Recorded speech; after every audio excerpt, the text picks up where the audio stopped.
আজকের গল্প বোতলের ভূত। লেখিকা সুখলতা রাও। একজন গরিব কাঠুরে ছিল। সে রোজ সকাল থেকে সন্ধ্যা পর্যন্ত কাঠ কাটত।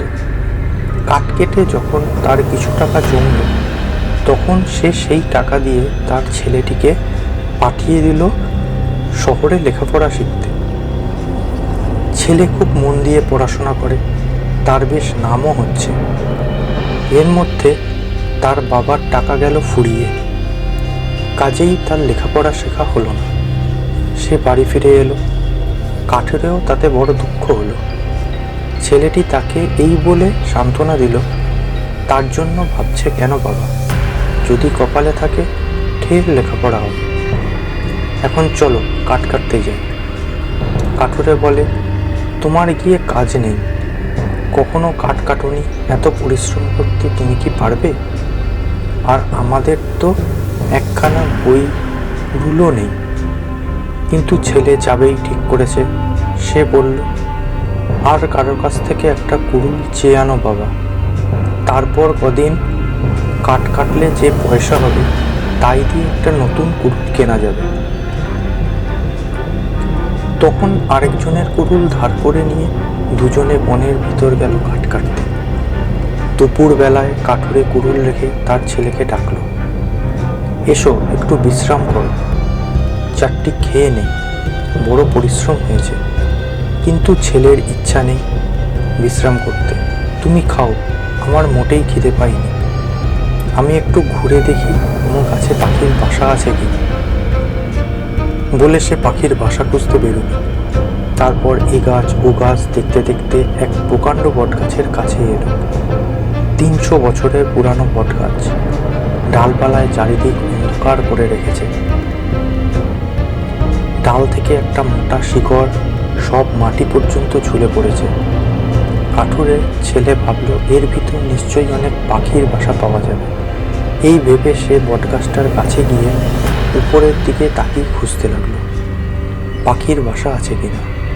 হঠাৎ তার মনে হলো কে যেন বলছে, আমাকে খুলে দাও গো, আমাকে খুলে দাও। সে এদিক ওদিক চেয়ে কাউকে দেখতে পেল না। আবার যেন কে বলছে, খুলে দাও গো, খুলে দাও।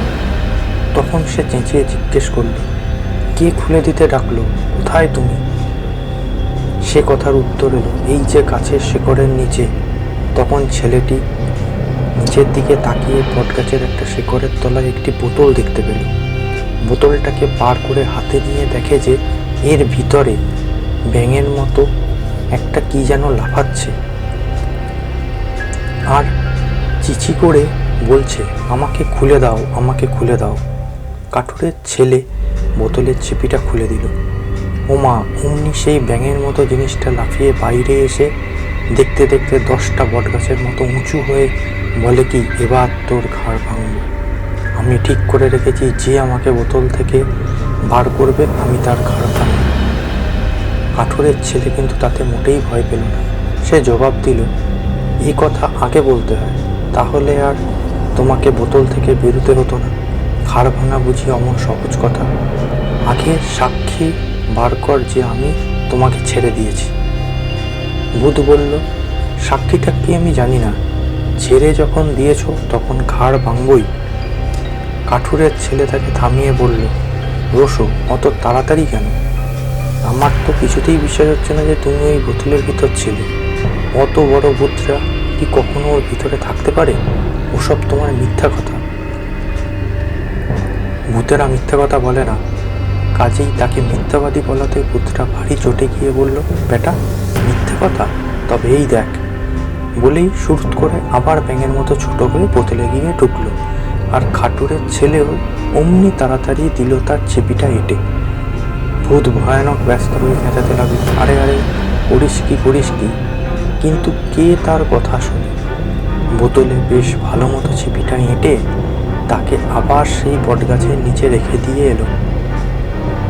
কাঠুরের ছেলে হাসতে হাসতে সেখান থেকে রওনা হলো। তখন ভূতের আর তেজ নেই। সে মিনতি করে ডাকতে লাগলো, ওগো, চলে যেও না, আমাকে খুলে দিয়ে যাও। কাঠুরের ছেলে চলতে চলতে মাথা নেড়ে বলল, আর ছাড়ছি না, আমাকে বোকা পাওনি। সে সে সত্যিই যায়, দেখে ভূত আর হাত জোর করে ডাকলো, লক্ষ্মী দাদা চলে যেও না, আমাকে ছেড়ে দাও। তোমাকে এমন জিনিস দেব যা দিয়ে তুমি চিরকাল সুখে থাকতে পারবে। যা দিয়ে চিরকাল সুখে থাকতে পারা যায় এমন জিনিস যদি পাওয়া যায় তবে মন্দ কি? ভেবে কাঠুরের ছেলে ফিরে এসে বোতলের চিপি খুলে দিল। ভূতটা বোতল থেকে বেরিয়ে আবার বটগাছের মতো বড় হয়ে বলল, দেখো আমি সত্যি কথা বলি কিনা, এই জিনিসটা নাও, এটাকে লোহা আর ইস্পাতে ছোঁয়ালে তা রূপো হয়ে যাবে। সে জিনিস আর কিছুই নয়, এক টুকরো ছেঁড়া ন্যাকড়া।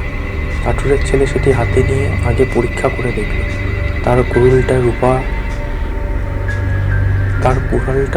রূপোর হয়ে গেল। তখন ভূতকে নমস্কার করে তাকে অনেক ধন্যবাদ দিয়ে কুড়ুল নিয়ে বাবার কাছে চলল। এদিকে ছেলের দেরি দেখে কাঠুরে ব্যস্ত হয়েছে। ছেলে ফিরে আসতেই সে তাকে জিজ্ঞেস করল, এতক্ষণ কোথায় ছিলে? বেলা চলে গেল, কাঠ কাটবে কখন? এই যে বাবা, এখনই কাটছি, আমার কিছু দেরি হবে না বলে ছেলেটি যেই একটা গাছে কোপ দিয়েছে অমনি কুড়ুলের মুখ গিয়েছে বেঁকে। খাঁটি রূপো তো আর লোহার মতো শক্ত হয় না, তা দিয়ে কাঠ কাটা চলবে কেন? ছেলেটি তার বাবাকে বাঁকা কুড়ুলটা দেখিয়ে বলল, আমাকে কীরকম কুড়ুল দিয়েছ যে কাটতে না কাটতেই ভেঙে গেল? এই সর্বনাশ, এখন যার কুড়ুল তাকে গিয়ে বলি কি? এই সব বলে ভারী ব্যস্ত হতে লাগলো। ছেলে বলল, রাগ করো না বাবা, কালকেই এই কুড়ুলের দাম দিয়ে দেবো। কাঠুরে আরও রেগে বলল, তামাশা রেখে দে, ভাত জোটে না আবার কুড়ুলের দাম দেবেন? বাড়ি গিয়ে কাঠুরে ছেলেকে পাঠিয়ে দিল বাজারে, যা ভাঙা কুড়ুলটা বাজারে বেচে আয়, 2-4 পয়সা যা হয় হবে, বাকি আমাকে খেটে খুঁটে জোগাড় করে দিতে হবে আর কি। কুড়ুলখানা নিয়ে কাঠুরের ছেলে এক শ্যাকরার কাছে 300 টাকায় বেচে এলো। বাড়ি এসে সে তার বাবাকে বলল, যার কুড়ুল তাকে জিজ্ঞেস করে এসো তার কুড়ুলের দাম কত ছিল, আমি ভাঙা কুড়ুলখানা ভেঙে এসেছি। জিজ্ঞেস করে কি হবে, কুড়ুলখানার দাম ছিল 8 আনা। ভাঙা কুড়ুল বেচে তুই আর কত এনে থাকবি? বলল তার বাবা। এই নাও, একটা টাকা তাকে দিয়ে এসো, আর এই নাও বাকি 299 টাকা বলে ছেলে কাঠুরের হাতে টাকা গুনে দিল। কাঠুরে তো অবাক, সে কি রে, এত টাকা কোথায় পেলি? তখন ছেলেটি ভূতের গল্প বলে ন্যাকড়ার টুকরোটা তার হাতে দিল। সেই থেকে আর তাদের কষ্ট করে খেতে হয় না। ছেলেটিও আবার শহরে গিয়ে পড়াশোনা করতে লাগলো।